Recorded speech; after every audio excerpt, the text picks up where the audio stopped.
Today we are going to talk about preservatives. Okay, for the pharmaceutical aids of diploma first year, this is the last video of our pharmaceutical aids, that is unit 2.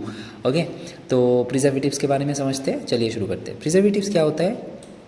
हम लोग का कोई भी drug है उसका जो shelf life है, through out the shelf life उसको प्रिजर्व करने के लिए, इसको इन स्टेबल कंडीशन रखने के लिए जो हम एडिटिव यूज़ करते हैं उसको हम लोग प्रिजर्वेटिव्स बोलते हैं. ओके, नाउ क्या होता है थ्रू आउट द टाइम, लंबा टाइम तक क्या होता है, कोई भी अगर ड्रग है तो उसको ना माइक्रोव्स, छोटे छोटे जो बैक्टीरिया या फिर वायरस होते हैं, या फिर ऑक्सीडेशन या फिर चिलेशन या फिर कुछ मेटल आयंस मिलके उसको ख़त्म कर देता है, या फिर उसको जो उसका केमिकल प्रॉपर्टीज़ है उसको चेंज कर देता है.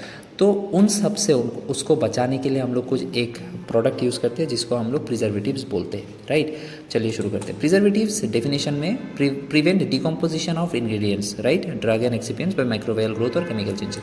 किसी भी अगर एक मॉलिक्यूल या फिर ड्रग है या फिर उसका एक्सिपिएंट्स भी है, उस कंपोजिशन को डीकम्पोजिशन होने से बचाने के लिए हम कुछ इंग्रेडिएंट्स यूज़ करते हैं, उनको प्रिजर्वेटिव्स बोलते हैं. किससे बचाते हैं? माइक्रोबायल ग्रोथ या फिर केमिकल चेंजेस से. ओके, पर्पस क्या होता है? Prolong shelf life. And examples: sodium benzoate, benzoic acid, etc. Now preservatives are of mostly three types. Okay, now that are antimicrobial preservatives, antioxidants and chelating agents. क्या होता है antimicrobial? They will be obviously stop or prevent the growth of microorganisms in liquid and semi-solid preparations, क्योंकि liquid and semi-solid preparation में bacterial growth का जो chances है वो बढ़ जाता है. Right? नेक्स्ट एग्जाम्पल में क्या है? Benzalkonium chloride, then benzoic methyl paraben, propyl paraben, etcetera. Antioxidants are those agents that will be preventing the oxidation of the drug.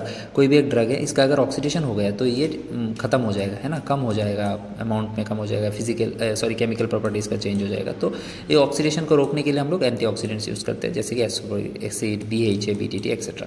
Chelating agents are those, कुछ एक्चुअली क्या होता है, मेटल्स होते हैं जो कि हम लोग का जो ड्रग्स है उसको डिकम्पोज करने का कोशिश करते हैं. तो चिलेटिंग एजेंट्स कुछ एजेंट्स होते हैं जो इस मेटल के साथ बाइंड होकर एक चिलेट फॉर्म करते हैं, कंपोजिशन, एक कम्प्लेक्स थिंग फॉर्म करता है जो कि वाटर सोल्यूबल होता है. तो वाटर में वो मिक्स हो जाता है, एंड वाटर मतलब जो लिक्विड है, जो हम लोग का ड्रग है उसी में मिक्स हो जाता है, बट नॉन एक्टिव फॉर्म में. तो ये हम लोग का कोई काम नहीं कर पाता.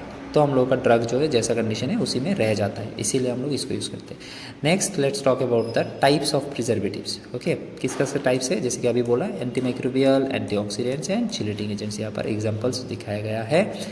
Now to the last parts, uses of each. Okay, antimicrobial preservatives का क्या यूज़ है? First one, antimicrobial preservatives are required in liquid dosage forms, semi-solid dosage forms, which are sensitive to microbial attack. Okay, tablets हो गया, capsules हो गए, those are solids ना, तो उनको ब्रेक डाउन करने के लिए भी माइक्रोब्स को बहुत ज़्यादा एनर्जी या फिर बहुत ज़्यादा काम करना पड़ता है, rather than liquids and semisolids. Liquids and semisolid में they are already in very palatable condition, तो इनको अटैक करना बहुत ईजी हो जाता है. तो इन सब कंडीशन में एंटीमाइक्रोबियल प्रिजर्वेटिव्स यूज़ किया जाता है. Then chlorocresol used in bactericide. Okay, injection में इसको यूज़ किया जाता है बैक्टीरिया को मारने के लिए. Next, phenylethanol is used as an preservative for eye drops and contact lens solutions. Okay, eye drops and contact lens solutions के लिए फिनाइलइथाइलोन यूज़ किया जाता है. बेंजाइल अल्कोहल यूज़ किया जाता है प्रिजर्वेटिव के तौर पे. कहाँ पे? इंजेक्शन पे. ओके, पैराबेन्स कहाँ यूज़ किया जाता है प्रिजर्वेटिव के तौर पे? ओरल प्रोडक्ट्स में. Right, next let's talk about the uses of antioxidants. Right, antioxidants है preservative agents. They will be to antioxidants जैसे कि ascorbic acid, sodium metabisulphite, BHT, etcetera. They stop oxidation chain reaction, मतलब यहाँ पर oxidation हो रहा है उसको आगे फर्दर बढ़ने नहीं देगा. Okay, next is reducing agents. Oxidize first and protects the main products. क्या होता है? रिड्यूसिंग एजेंट एक कवर होता है जो मेन ड्रग को बचा लेता है और खुद ऑक्सीडाइज हो जाता है ना. Next, BHA, BHT and alkyl gallate, they prevent oxidation in emulsion and oils.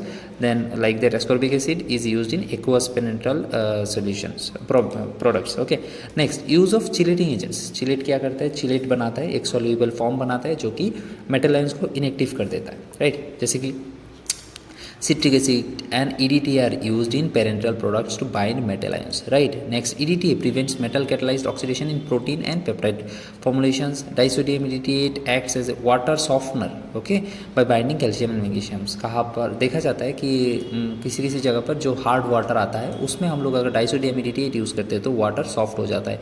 कैसे? वो कैल्शियम और मैग्नीशियम जो आयंस होता है उनको बाइंड करके इंसोल्यूबल कर देता है, सॉल्यूबल कर देता है, जिससे वो लोग इनएक्टिव हो जाते हैं। Disodium EDTA also serves as anticoagulant, okay, blood में एंटीकोआगुलेंट के तौर पे काम करता है। और हम चिलेटिंग एजेंट्स के इस तौर पे वो कैल्शियम को क्या करता है, डिसॉल्व कर लेता है अपने अंदर।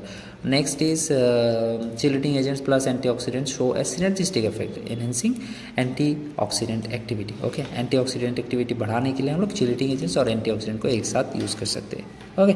सो yes, with that we have completed our whole pharmaceutical aids, जिसके अंदर हमने colouring agents, flavouring agents, sweetening agents and preservatives के बारे में बात किया है, okay. Throughout the playlist you will get all the videos one by one, mention the part 1, 2, 3, 4, 5, 6 like that. So I hope you will like this ones, and please stay attached to the channel.